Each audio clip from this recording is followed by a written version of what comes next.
This is how most people tell a story, from an outside perspective, but you should tell it like this instead. And then I hit this guy who's about my age, and he looked like he was ready to get a little surly with me. He says, who are you visiting here? I said, my wife. And he says, is she an actress? And I said, yeah. He said, would I know her? And I don't know, man. Her name's Emily Blunt. He goes, you?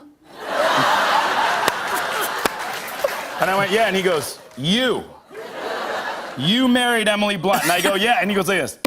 Okay, go. Let's go. Which is why in this video, I'm going to show you how to use dialogue, just like John, to bring your stories to life. Because you don't want to just mirror the events that have happened. I don't know if you can quite see the mirror here, but you want to get that moment from the past and bring it into the present.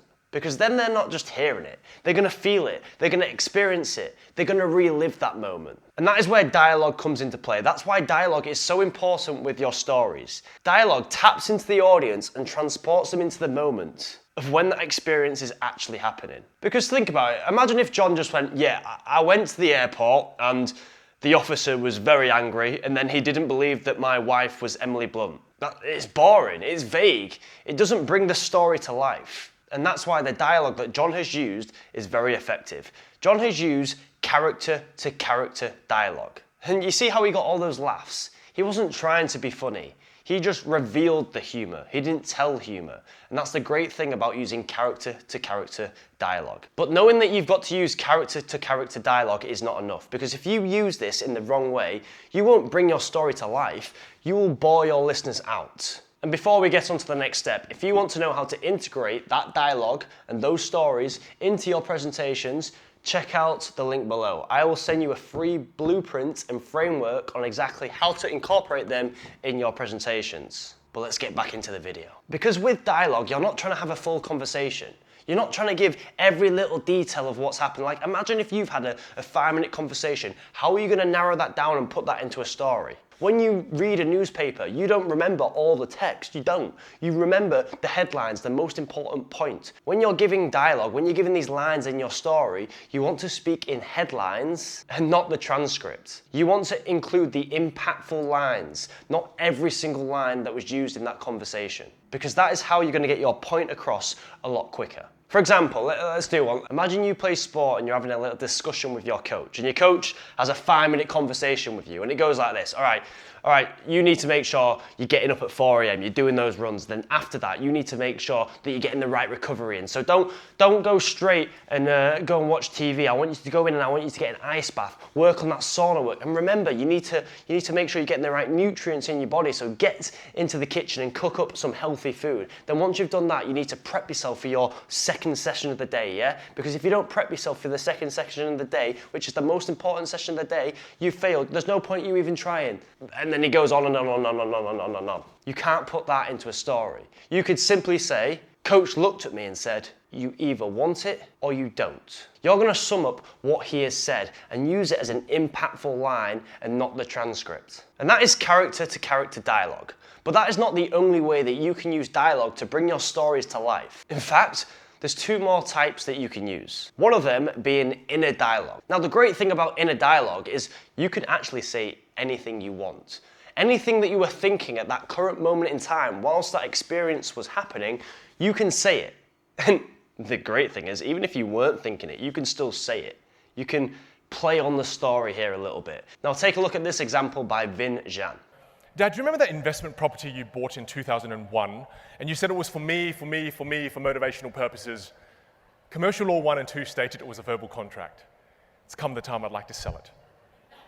Use $100,000 of your money to build a business on the internet to teach magic tricks. Yeah. Just to make sure we're all on the same page just for a second, I've just told a 60-year-old Vietnamese man who's been through the wars on a boat for 2 weeks to find a new home to give this son of his an education. This son just told him he wanted to be Harry Potter, right? So my dad gets so angry he doesn't know what to do with himself. He looks at my mum who's crying for real now. So he freaks out, he walks over, he picks her up, and then they both walk into the kitchen. And you must understand, at this point, I'm thinking, why the kitchen? I do not understand why. Oh, right, knives. You see, Vin got laughs. Vin got engagement. Vin wasn't trying to be funny. He wasn't. He was just saying his inner thoughts. Now that's the great thing here. If you want to get laughs out of your audience, out of your listeners, you can use it in inner dialogue. Because if you don't get the laughs, it doesn't matter. Because you haven't told humor. You have revealed humor. And that's the great thing about inner dialogue. Now, I'm going to give you some stems here. Now, if you only remember one thing about inner dialogue, remember these stems, because as soon as you know these statements, it becomes easy, it becomes natural. You'll be telling a story and you'll be just like, boom, inner dialogue, bang, and you'll build that connection and you'll bring your story to life. Now, here are the stems. I thought, or I was thinking. I was thinking, ooh, what the hell was she looking at? I was thinking, ooh, what am I gonna have for dinner? So you can literally be telling your story and go, ooh, and I was thinking, ooh, or I thought, and then go on to say what you want. But don't say, I thought to myself. Who are you thinking to? Of course you're thinking to yourself. Of course you thought to yourself. So just say, I am thinking, or I thought, and then say what you want to say. Now that is the other type of dialogue that you can use. But check out the rest of this clip from Vin and see if you can guess what the next type of dialogue is.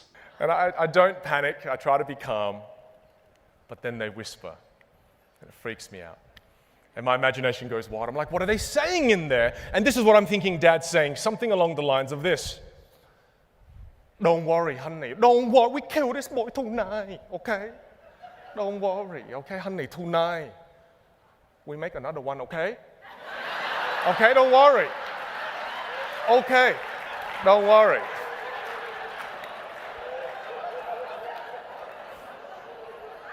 It's not even a joke, but thanks for laughing. My brother was then born as a result. Did you get it? You might not have, because I've not mentioned it at all in this video, but did you see the other type of dialogue that Vin has used? And before we get on to the next step, if you want to know how to integrate that dialogue and those stories into your presentations, check out the link below. I will send you a free blueprint and framework on exactly how to incorporate them in your presentations. But let's get back into the video. Now, Vin has projected what they're saying from their facial expression, and that's what this next one is, projective dialogue. Now I'm going to show you exactly where he's used that projective dialogue from that little clip. And this is what I'm thinking Dad's saying, something along the lines of this. Don't worry, honey, don't worry, we kill this boy tonight, okay? Don't worry, okay, honey, tonight. We make another one, okay? Okay, don't worry.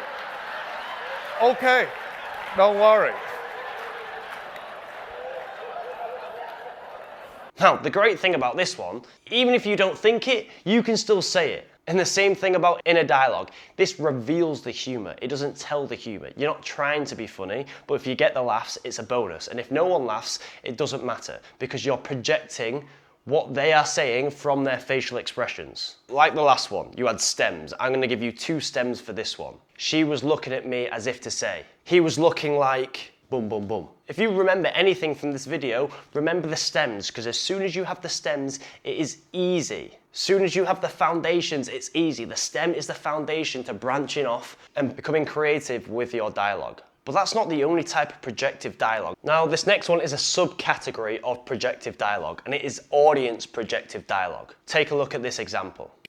Did you know that over 80% of every adult alive right now has at some point thought, God, I hate this job.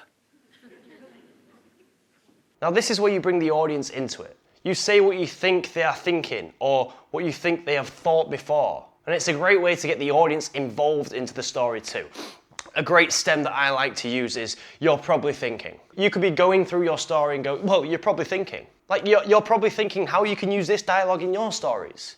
I'm projecting dialogue onto you and bringing you into my story as well. And that is the stem on how you use projective dialogue in your stories as well. And they're the 3 types of dialogue that you can use. You've got character-to-character dialogue, you've got inner dialogue, and you've got projective dialogue, whether that is for yourself or that is for the audience. If you want to tell stories just like John and Vin, you should think about using dialogue just like them in your future stories. And even though using dialogue in stories is very important, if you can't get the attention from the listeners from the get-go, it doesn't even matter because you won't have their concentration to bring your stories to life, which is why you need to know how to open a speech correctly.